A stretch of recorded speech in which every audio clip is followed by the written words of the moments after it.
Pasti minum. Iya, baik. Dia akan minum nih. Terima kasih. Dia tuh diminum nih. Iya, iya. Minum teh dulu sebelum bahas hal-hal yang berat. Karena targetnya 9 juta, 7 juta, 9 juta, 7 juta tahun ini. Baik, kita mulai bicara soal target Pak Jokowi. Pak Jokowi itu kan terkenal sebagai orang yang mentargetkan infrastruktur. Dari target apa yang disampaikan oleh Pak Jokowi kepada Bapak di awal sudah sampai seberapa jauh ininya Pak? Ya, saya ingin ceritakan dulu gambar besar ya. Kita diperkirakan di Indonesia ini ada sekitar 120 juta bidang tanah. Ya. Sampai dengan akhir 2016 baru 46 juta yang bersertifikat. Ya. Jadi masih ada 80 juta bidang lagi yang belum bersertifikat. Ya. Akibatnya konflik tanah tinggi sekali. Akibatnya masyarakat sangat terbatas yang bisa mengikuti dalam sistem keuangan modern. Karena mereka punya aset, tidak punya sertifikat. Teori ekonomi mengatakan, Hernando de Soto mengatakan, aset tanah yang belum bersertifikat adalah idle asset. Begitu kita berikan sertifikat menjadi living asset. Saya punya tanah di kampung 100 meter, di sini saya jualan bakso katakanlah. Ingin menambah modal, saya nggak punya apa-apa. Begitu tanah saya itu disertifikatkan, kalau ingin menambah modal, itu sertifikat itu saya bisa gunakan ke bank. Bankable lah ya. Bankable, ya. Oleh sebab itu Pak Presiden mengatakan ini harus kita berikan hak rakyat ini. Untuk mencegah konflik tanah, untuk memberikan financial access kepada mereka. Maka Presiden memerintahkan saya secepat mungkin. Nah, saya datang kemari, saya tanya, apa masalahnya? Berapa sekarang? 2016 kita tertinggi pernah. 1 juta ya yang dikeluarkan oleh kantor ini ya. Kemudian saya tanya apa? Bagaimana kita percepat? Nah, setelah rapat selama 2 minggu kita tetapkan 5 juta bisa nggak? Bisa kata mereka. Ya, oke 5 juta kita set. Saya takut juga gitu kan. Apalagi tantangan tadi kan dicopot ada diberhentikan ada dicopot. Iya. Ternyata alhamdulillah 5 berhasil bahkan ya? Kemudian tapi tidak semua sertifikat ya kan, karena kita memperkenalkan PTSL sekarang. PTSL itu pendaftaran tanah sistematik lengkap. Kita ingin selesaikan semua tanah di sebuah kawasan 100% tanah itu terdaftar, terukur, kalau bisa tersertifikat. Jadi tanah itu kan seperti puzzle. Ya, kalau ini bisa tanah, ada tanah Kak Festi, tanah saya, tanah teman-teman yang lain. Itu kan semua puzzle itu kan satu persatu nama lain. Kalau PTSL maka seluruh kawasan, desa per desa, kota per kota, kabupaten per kabupaten, semuanya tanah nanti bisa akan kita lihat seperti puzzle. Puzzle ini milik saya, puzzle ini milik siapa begitu ya.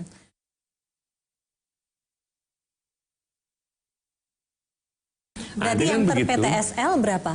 Maka kita targetkan PTSL tahun yang lalu 5 juta. Kita berhasil mencapai 5,42 juta. Lebih dari target ya? Lebih dari target ya. Yang berhasil kita sertifikatkan 4,3 juta. Ya. Yang lain kenapa nggak bisa? Karena begini, begitu kita ukur tanah, sudah kita tahu pemiliknya, ternyata bersengketa. Nggak bisa kita ukur sertifikat. Begitu mereka sudah menyelesaikan sengketa nanti kita keluar sertifikat. Kemudian udah kita ukur, udah kita daftar, ternyata pemiliknya di luar kota, ya kan? Kita nggak bisa keluarkan sertifikat. Kemudian kelompok yang lain adalah tanah yang ternyata begitu kita ukur, ternyata sudah pernah sertifikat lama. Sertifikat tahun 60, tahun 70, tahun 80 dulu tidak ada yang namanya koordinat, sehingga sertifikat itu mereka punya tapi batas-batas yang bersifat lokal. Saling tumpang tindih. Ada juga mungkin yang sudah dimiliki oleh korporasi tertentu, sudah dikeluarkan izin oleh kementerian tertentu. Itu di luar itu. Oh, itu di luar ya.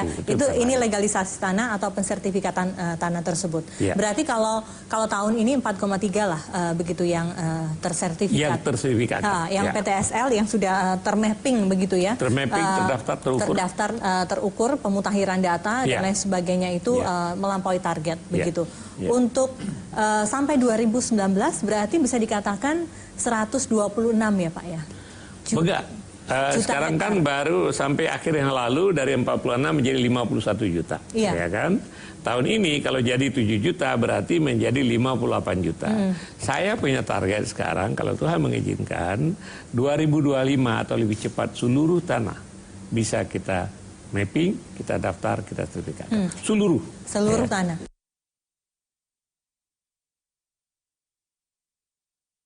Jadi targetnya tahun depan itu harus setelah 2019 misalnya harus di atas 10 juta setiap tahun. Dan kita sudah menemukan pattern. Bisa kita patternnya lakukan. Seperti apa tuh Pak? Patternnya misalnya sekarang ini kita di uji coba di Madiun. Di Madiun kita gunakan IP4T. Inventarisasi penggunaan pemanfaatan pemilikan tanah. Nah, IP4T itu kita gunakan peta satelit yang peta 1:1000. Kemudian di setiap desa kita libatkan Babinsa, kita libatkan polisi yang di desa, kita libatkan kepala desa, kita libatkan kami tuo. Kemudian berdasarkan peta itu, kalau peta 1000 udah ketahuan. Ini tanah saya, ini peta tanah ini. Kemudian mereka duduk, kemudian mengukur, kemudian dari situ kita akan keluarkan sertifikat. Kita ukur tinggal 1 bidang aja atau 2 bidang. Ya. Nah, dengan begitu, insya Allah kalau ini berhasil, 1 kabupaten bisa kita selesaikan 1 sampai 1,5 tahun. Wow, lebih cepat dari yang sebelumnya. Lebih cepat dari sebelumnya. Dan oleh sebab itu kita tidak perlu lagi mengukur sampai dengan selisihnya sentimeter. Kalau di desa itu selisihnya 0,5 meter, nggak ada masalah. Tidak akan menimbulkan konflik. Tidak akan menimbulkan konflik. Apalagi kalau perorangan dengan perorangan yang memiliki begitu ya. Apalagi nanti kan masyarakat desa ikut bersama. Untuk mengatakan ini batas tanahnya. Oke, berapa tanahnya FST misalnya. Kalau di desa itu kan ukuran lokal. Kalau di Aceh rantai. Satu rantai itu 400 meter.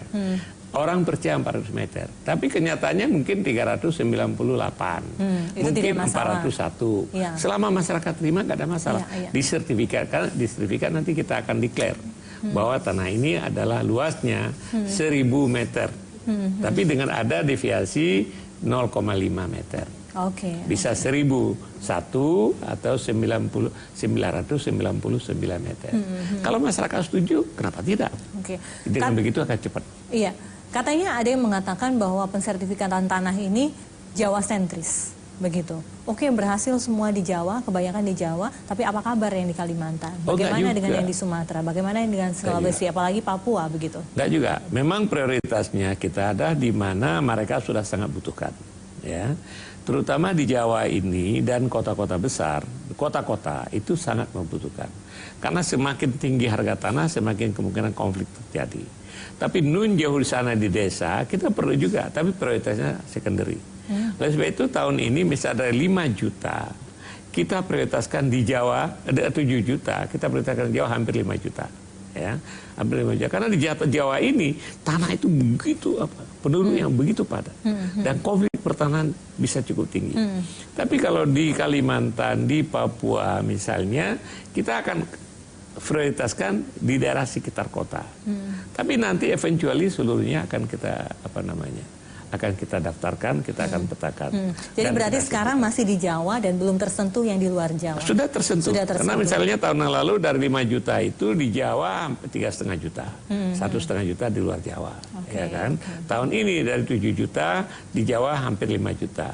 2,5 juta itu di luar Jawa. Karena itulah yang disasar, bisa dibilang walaupun Bapak non partisan ya, lawan politik Presiden Jokowi yang mengatakan pertama Jawa sentris, dimiliki hanya segelintir korporasi seperti itu.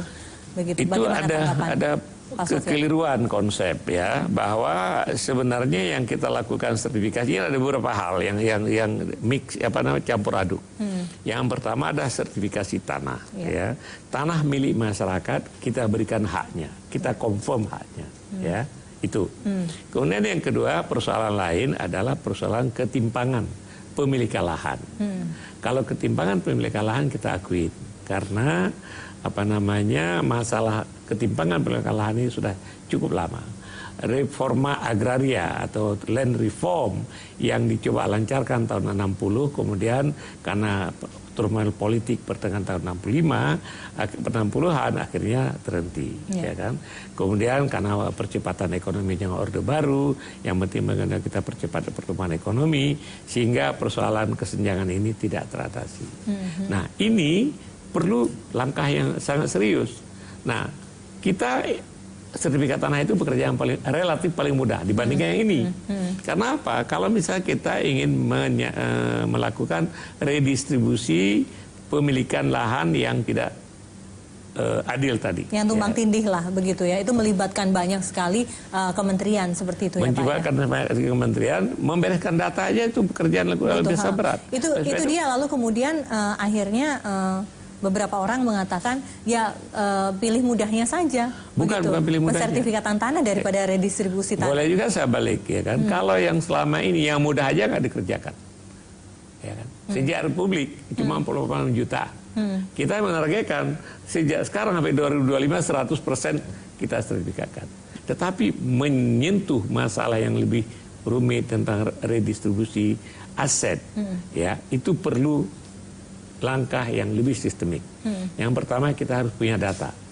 Maka Presiden memerintahkan kita punya one program yang disebut dengan peta skala, kalau sekarang 50.000 nanti menjadi skala 5.000. Sehingga kita tahu ini tanah kebun timpang tindih dengan pertambangan, ini tanah hutan timpang tindih dengan tanah masyarakat.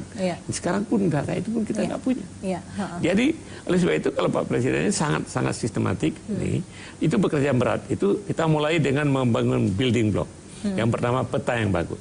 Kemudian yang kedua bahwa banyak sekali masyarakat yang tinggal dalam kawasan hutan. Karena peta kawasan hutan itu tidak jelas. Sehingga banyak desa dalam kawasan hutan.